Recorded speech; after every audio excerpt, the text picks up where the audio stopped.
வந்திருக்கும் அத்தனை பேருக்கும் எனது அன்பான காலை வணக்கம். என்னை இங்கு அழைத்த சகோதரர் நோல் நடேசனுக்கு மிகவும் நன்றி. அமரர் டாக்டர் ஞானசேகரன் அவர்களின் நாவல் ஒன்றை விமர்சிக்க சொல்லி என்னை அழைத்ததற்கு மிகவும் மிகவும் நன்றி மட்டுமில்ல, பெரிய கௌரவம் என்று நினைக்கிறேன். ஏனென்றால் அவர் எழுத்தாளர் மட்டுமில்ல, எனக்கு தெரிந்த அன்பான மனிதர்களில் ஒருவர். என்னை நான் சில வழிகள் எழுதாம இருக்க ஒரு எழுதுங்கோ என்று சொல்லுவார். அப்படியெல்லாம் ஊக்கப்படுத்துகிற ஒரு நல்ல மனுஷன். எனக்கு தந்த நாவல் லயத்து சிறைகள் என்ற நாவல். அவர் எழுதிய நாவல்களில் சாகித்ய அகாடமி பெற்ற நாவல்களில் இதுவும் ஒன்று. இந்த நாவலை பற்றி சொல்வதனால் ஒரு ரைட்டராக சொல்ல போனால், this is not a novel, is a kind of நீண்ட நாளைக்கு பிறகு இளம் தலைமுறை படிக்க இது ஒரு மானுட வரலாற்று நாவலில் மலையக மக்களை பற்றி ஒரு முக்கியமான ஒரு நாவலாகத்தான் எடுக்கப்படும். ஏனென்றால் இது இந்த கதையில் வர்றது வரலாறு, அதுக்குண்ட அரசியல், அது ஒரு 150 years. அவர் அந்த கதை எழுதிக்க 150 years, இப்போ 180 years. அந்த சரித்திரத்தின் ஆழமான பாகங்களை எல்லாம் எழுதியிருக்கிறார்.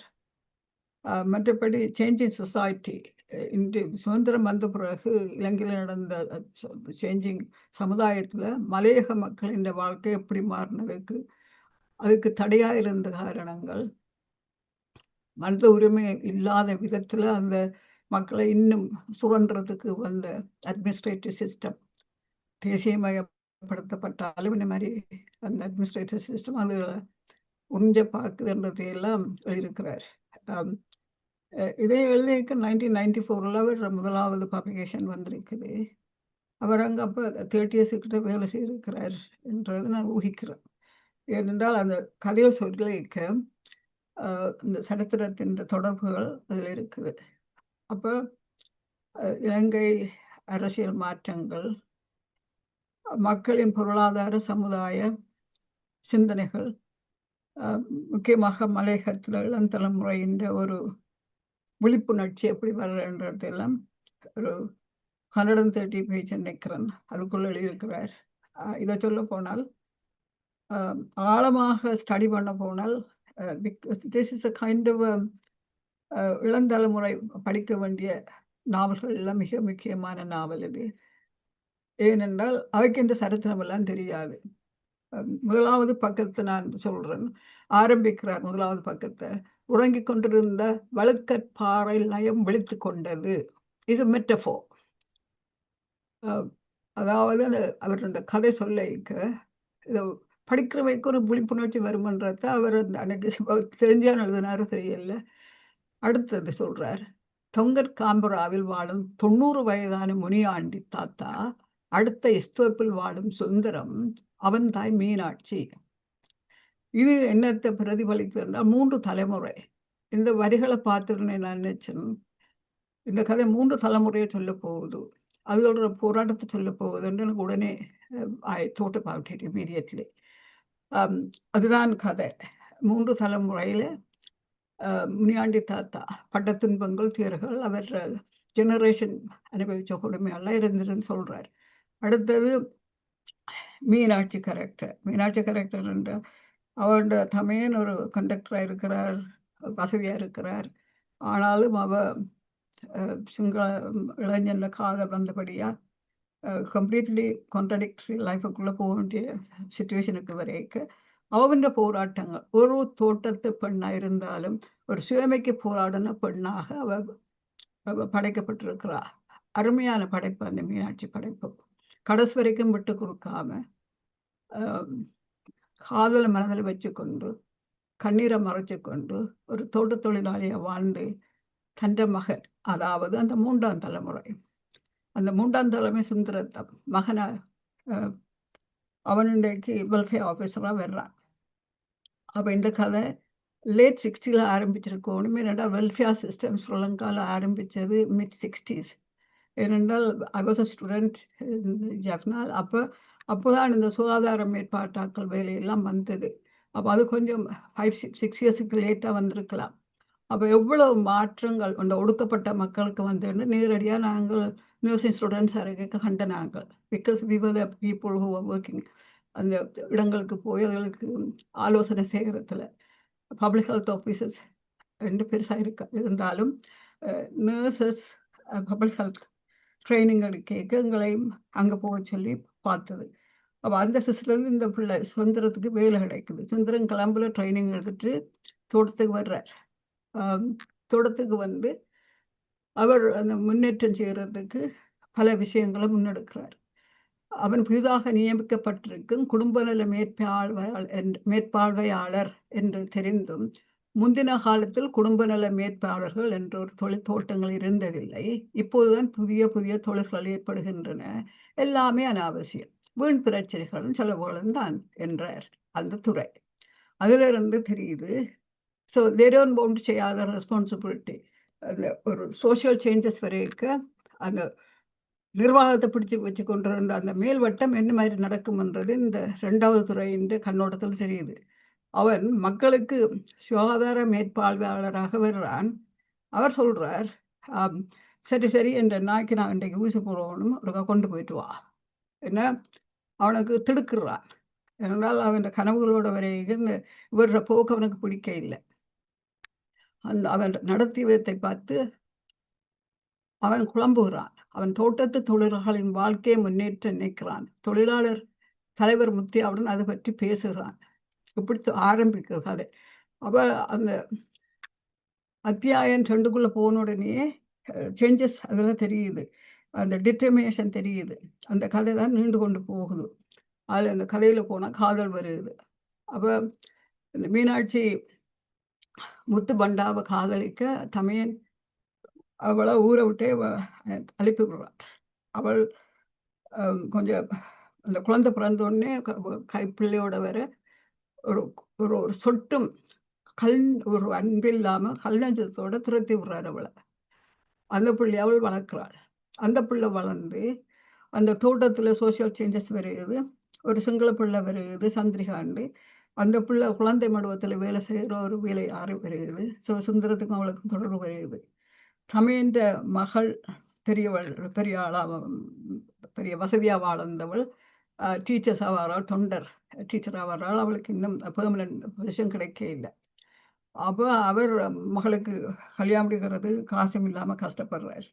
அந்த நேரம் சொல்லிடும் அவன் நல்ல பெரிய வேலையில் இருக்கிறான் என்று தங்கச்சிட்ட மகன் கோல் உண்டு.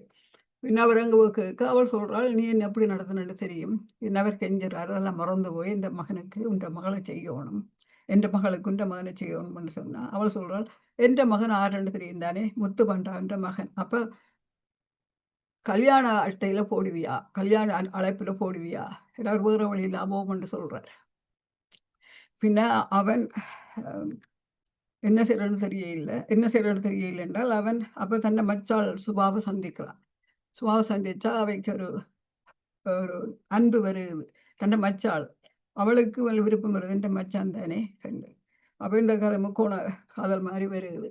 அந்த இந்த கதையில ஒவ்வொரு இன்சிடென்டையும் ஒரு ரைட்டர், ஒரு சோசியல் திங்கர், ஒரு ப்ரோக்ரஸிவ் மைண்ட் பர்சன் பல விதங்கள்ல இந்த கதையை பார்க்கிறார்.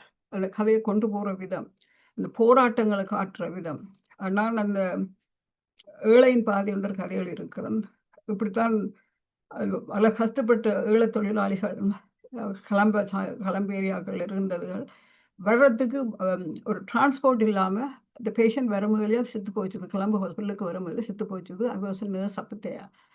அதே மாதிரி உங்க எல்லாம் நடக்குது. No transport system. அந்த 7 மில்லியன் என்றால் they don't know where to go. அதெல்லாம் சொல்றார். அந்த லயத்து சிறைகள் என்றால் அந்த பிரிட்டிஷ் சிஸ்டத்துல ஒரு சிறைகளாக வச்சுப்பட்டிருக்கிறாங்க. ஆனால் புதிய சிஸ்டம் வரைக்கும் அதுகளுக்கு கம்ப்ளீட் ஒரு ஃப்ரீடமும் இல்லை. அதுகள் தாங்களாக முன்னேற முடிய வரைக்க அந்த கரப்டட் சிஸ்டம், தேசியமயமாக்கப்பட்ட பிறகு வந்த சிஸ்டம் இந்த தோட்ட தொழிலாளர்களை வச்சு கொள்ளையடிக்குது. அதுகள் வேலை செய்தண்டு 90 வேலை செய்தண்டு சொல்லி அதுகளோட பேரில் காசு எடுக்கணும். அதுகள் துப்புரவு செய்தண்டு பேர் போட்டு காசு அடிக்கணும். பகலை போட்டதுண்டு காசு அடிக்கணும். அந்த ஆட்களை வேலை செய்ய இல்லை. அப்ப அந்த தோட்ட தேயிலையெல்லாம் வழியா வளருதில்லை. ஏனென்றால் தினம் கேர போட்ட தேயிலைகளோ தோட்ட தொழிலாளர்களோ அவங்களுக்கு கொள்ளையடிச்சா போதும். அவர் 10 இயர்ஸுக்கு முதல்ல ரிட்டையர் பண்ண துறை இங்கிலீஷ் துறை ஸ்டீஃபன்சன் வர்றார். அவர் கேட்கிறார், ஐயோ இப்படி இருக்குது, அப்படி ஏன் நடக்குது என்றால் அது சொல்லப்படுது, அந்த உயரங்கள்ல தான் நிறைய தேயில்கள் வளரும்.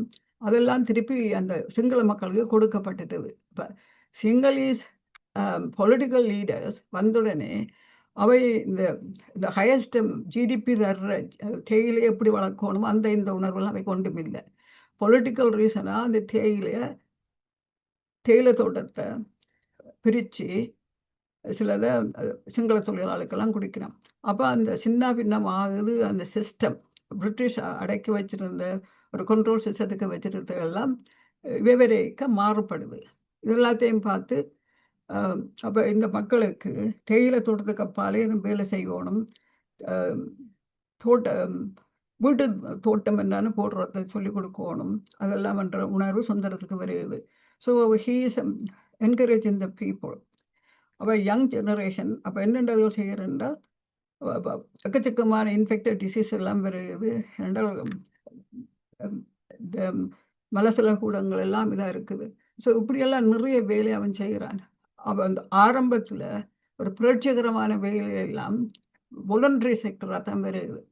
அப்போ அந்த வேலைகள் எல்லாம் அரசு இதுகளுக்கெல்லாம் தொழில் கட்டி கொடுக்கணும்னு சொல்ல இந்த அட்மினிஸ்ட்ரேஷன்ல இருந்தவங்க அவன் வாலண்டரி வேலையெல்லாம் செய்தவங்க ஆட்களை பிடிச்சி நாங்கள் அப்படி செய்து போட்டு ஆட்களுக்கு சம்பளம் கொடுத்துட்டு காசடிப்போம்.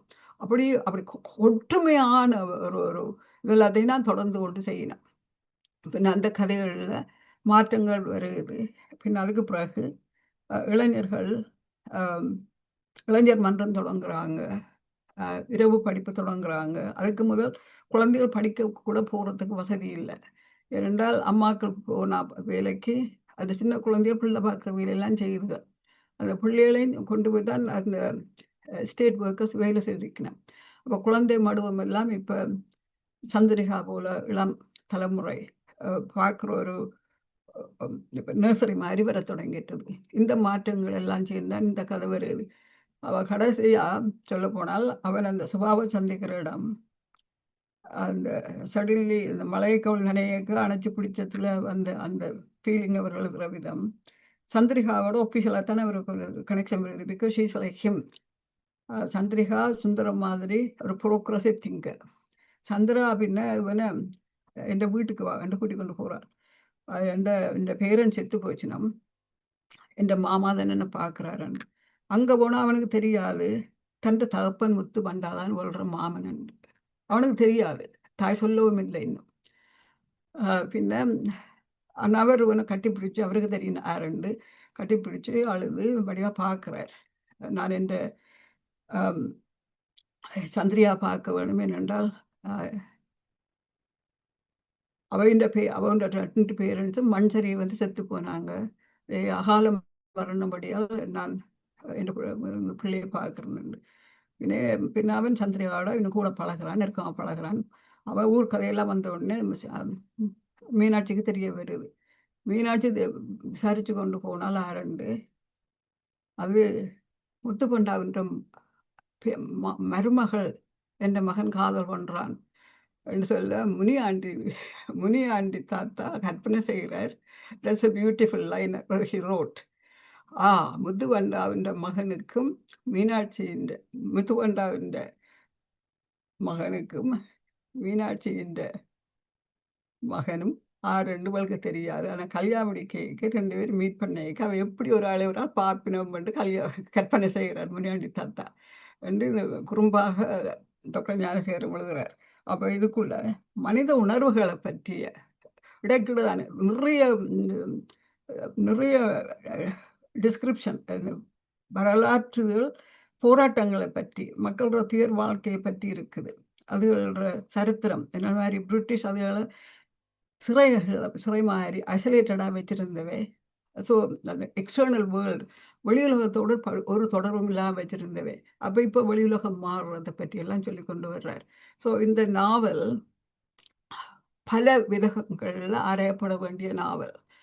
மலையக மக்களோட வாழ்க்கை முறை, அடுத்தது ஒடுக்கப்பட்ட ஆக்கள் விழிப்புணர்வு வர என்னென்ன சந்தர்ப்பங்கள் வந்தது, அது எப்படி வருது, அதுக்கு அத தடுக்கிறதுக்கு அந்த அட்மினிஸ்ட்ரேட்டிவ் சிஸ்டம், அதாவது அது எங்கேயும் இருக்கும். அப்படி வேலை செய்யுது. என்னது எல்லாத்தையும் சிம்பிளாகத்தான் இருக்கிறார். பெரிய பெரிய பெரிய இலக்கிய வசனங்கள் எல்லாம் போட இல்ல. சாதாரண பியூட்டிஃபுல் உதாரணத்துக்கு சொல்றேனே, நீங்கள் இங்கிலீஷ் நாவல் பார்த்தீங்கன்னா, சில வழிகள்ல காட்டுக்குள்ள போற மாரி இருக்கும். நிறைய வசனங்கள் இருக்கும், ஒரு விஷயத்த சொல்ல வர்றதுக்கு. அப்படி தமிழாக்கம் எழுதியிருக்கலாம். They use hell a lot of words. ஆனா இவர் அப்படி இல்ல. இந்த ஃப்ளூவன்ட்லி ரைட்டிங். அப்போ இது சாகித்ய அகாடமி குடுத்ததுக்கு கங்ராச்சுலேட்டிங் த அப்ரோச். என்ன மாரி இலக்கியத்த எங்கட தமிழ் உலகம் இவ்வளவு அழகாக, மேம்பாடாக உணர்ந்து கொண்டிருக்குதுன்றத நான் பார்த்தேன் நான். என்றால் இது சாகித்ய அகாடமி கிடைக்க இந்த வேல்யூ எவ்வளவு மேன்மையானது என்று அன்றைக்கு அவைக்கு தெரிஞ்சிருக்கு. 94 என்றால் நாங்கள் இப்ப இருக்கிறது 2026. ஸோ அப்படியான ஒரு மாற்றத்தை கொண்டு வந்த லயத்து சிறைகள் நாவல் சரித்திரபூர்வமானது. ஒரு ஒரு மானுடவியல் வரலாற்றில் எழுதப்பட்ட நாள். 3 தலைமுறையை பற்றி, சோசியல் சேஞ்சஸை பற்றி, ஒரு தொழிலாளர், உலகத்திலே மிக மிக மிக தெரியப்பட்ட தொழிலாளர்கள், கூலிகள் என்று பிரிட்டிஷால் எடுத்துக்கொண்டு வரப்பட்டவை. அவை என்னென்று இலங்கை அரசியலை ஜிடிபியில மாற்றி கொண்டிருந்தவை. அதுக்கு பிறகு எவ்வளவு மனிதமற்ற முறையில திருப்பி அனுப்பப்பட்டதுன்ற சந்ததி எல்லாம் இப்ப மீனாட்சி எல்லாம் தாதகப்பன் எல்லாம் இந்தியாவுக்கு போயிட்டாங்க. தமையனோட வாழ வேண்டிய நிர்பந்தம். அப்படியெல்லாம் எத்தனையோ மாற்றங்களை, எத்தனையோ அரசியல் திருப்பங்களை எல்லாத்தையும் சொல்லப்படுறது நாவல். என் டைம் வந்துட்டுதா?